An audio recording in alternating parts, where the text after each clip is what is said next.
My question is, so many things we want, whether it's to manifest money or a car. I'm a little nervous, sorry. So many different things, relationships, whatever it be. I read something recently. It said, manifestation ritual. So you write it down every day, 55 times, 5 days, and put it away. Are we going against what we're trying to manifest by putting that much time on that one thing and then waiting for it? Yes, because your attention is upon the fact that it hasn't come yet. And so you're trying to make it come by writing it down. And every time you write, you're exaggerating the vibrations that it hasn't come yet. That's not the attitude or the feeling of expectation. That's efforting way too much. I just did it recently, and I only did it once, and I threw it in the trash afterwards because that's what it felt like to me, was that I don't already have it. Here's the clarification that you're looking for, and you're going to hear this clearly. So this is the discussion about how specific should I be, because we've talked also about scripting, about imagining, about seeing something that isn't until you feel like it is.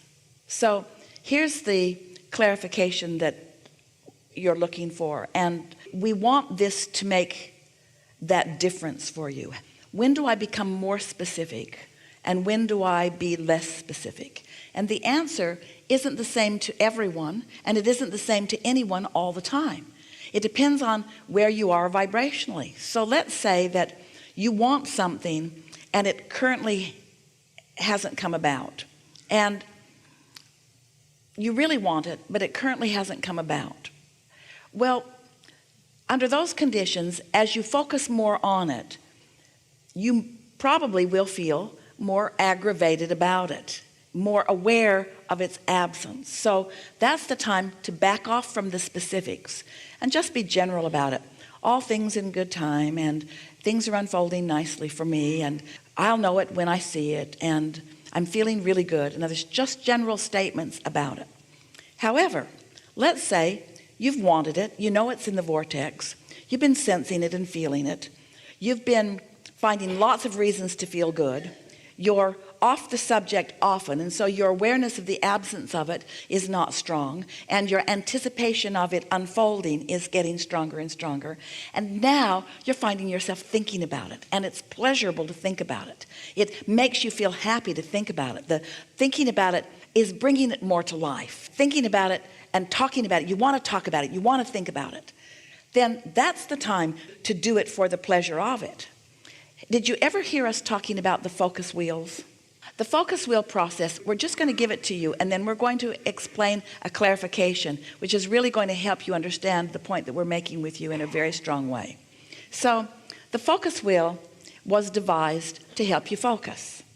And it was devised understanding that many of the things that you want, you already are experiencing the essence of them. For example, let's say that what you want is more money. Well, at the heart of more money is a feeling of greater prosperity. But you already are experiencing prosperity by living in this beautiful world, and prosperity by being in this beautiful room, and prosperity by being in this beautiful body, and prosperity by having all these delicious friends. You already are experiencing a lot of prosperity, but you want more monetary prosperity. So you've written in the center of your focus wheel, a circle right in the center of the page, prosperity. Now around that circle, make several circles. Esther always does 12. And then put in each of those circles something that you're already living that feels like prosperity. So you might write, such and such a relationship is abundant with good things. The walk I take every day is abundant with wonderful things. And so as you write around your circle things where you are already feeling prosperity, what happens as you move around this circle is that in the center of it, this prosperity that you're trying to bring into place comes further into focus. You just feel more overall prosperous. So the focus wheel was devised in order to help you improve your vibration on a subject that mattered to you by taking pieces that are already working for you and focusing on them until the new piece works too. You see what we're getting at? It's a powerful process. As we observed you doing them, and mostly Esther because she did thousands of them, we began guiding her to use the focus wheel in a different way. Rather than using the focus wheel to try to improve focus, we encouraged her to use it when she's already got that good feeling focus, just to sustain it and practice it. So now when Esther does a focus wheel, it's always some subject that she's already solid on, and she just does the focus wheel to feel the satisfaction of being in that good feeling place. And what happens then is that new ideas begin to spring forth from it. By taking a subject that she already feels really, really good about and focusing on it, just holding that vibration and allowing law of attraction to get hold of it and improve the momentum of it brings new ideas. So what we're saying to you with all of this is, if it feels like work, it isn't working. If it feels like fun, keep doing it. If it feels the least bit like work, you're trying to overcome resistance. And anytime you're trying to overcome resistance, you're not overcoming it, you're enhancing the resistance. Creating more. Yeah, okay. Really good. Enough? Enough. That was my question. Perfect question. Thank you.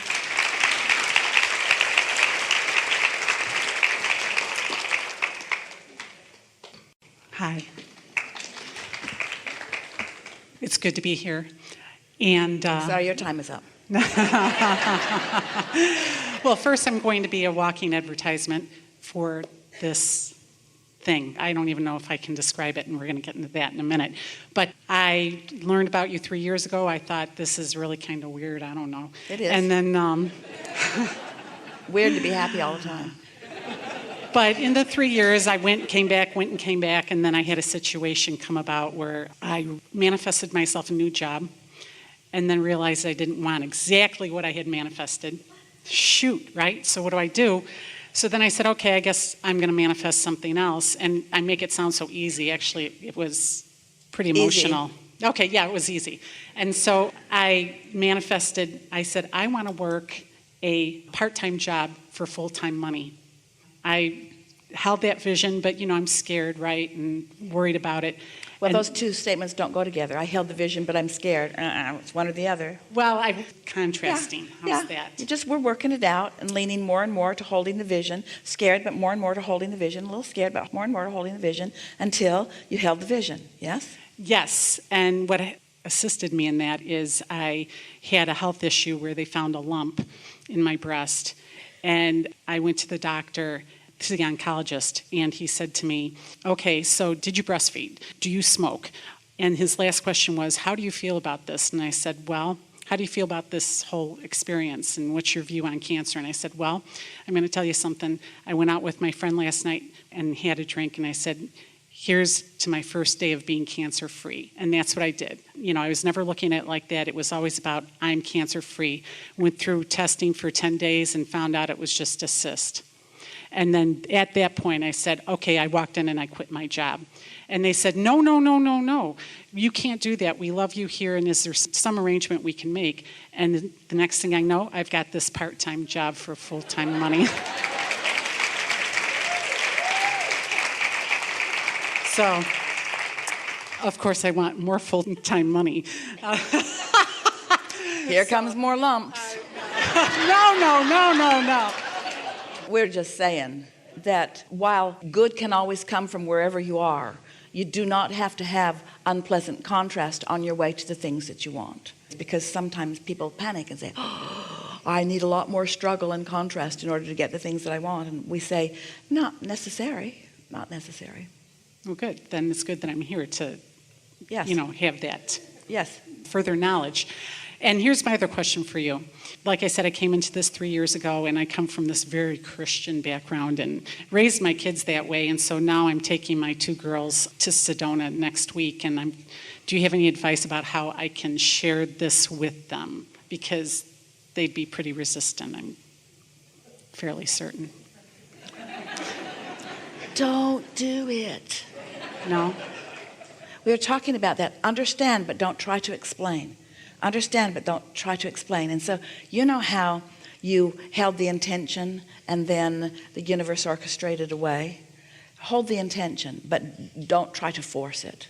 Wait until the opportunity, and there will be plenty. Here's the thing about Sedona. Sedona is a significant energy vortex.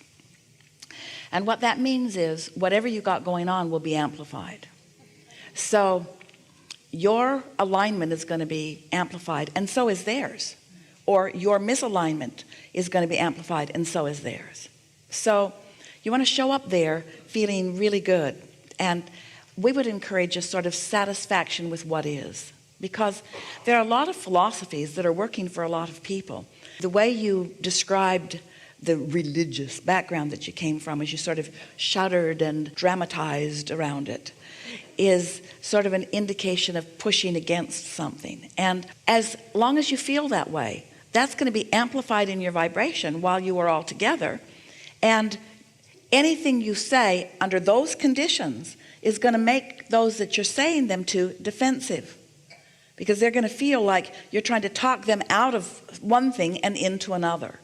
And harmony doesn't need to be that way. There's a lot of harmony along the way in a lot of religions on your way to what you're about here. In other words, all religions, or nearly all that you are significantly knowing about, began from someone coming into alignment and being in the receptive mode and having further clarification. And while a lot of that clarity has been lost or diffused as the one receiving the clarity is no longer around and others are filling in with their receptive mode that may or may not be where it originally was, but all of them have at their basis a platform that has led to where we all are now. And so there's just no reason to push against anything. So if we were standing in your physical shoes, we would have the attitude of the expansion of your connection, the expansion of your personal connection. Because if any religion is effective or successful to an individual, and by success we mean bringing joy, that's the only success that really exists, satisfaction and joy.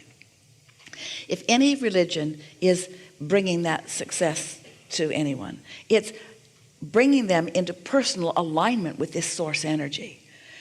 You see what we're getting at? And so don't assume that just because people are approaching life differently than you now are, that they are not finding some connection to source energy through whatever it is they are focused upon, because source is not defining the specifics through which your connection comes. There are more people in alignment with their inner beings at sporting events than there are in the churches and synagogues on Sundays. In other words, this alignment is something that your inner being is always offering, and that you are finding when you're distracted from any resistant thought that's keeping you from it, you see.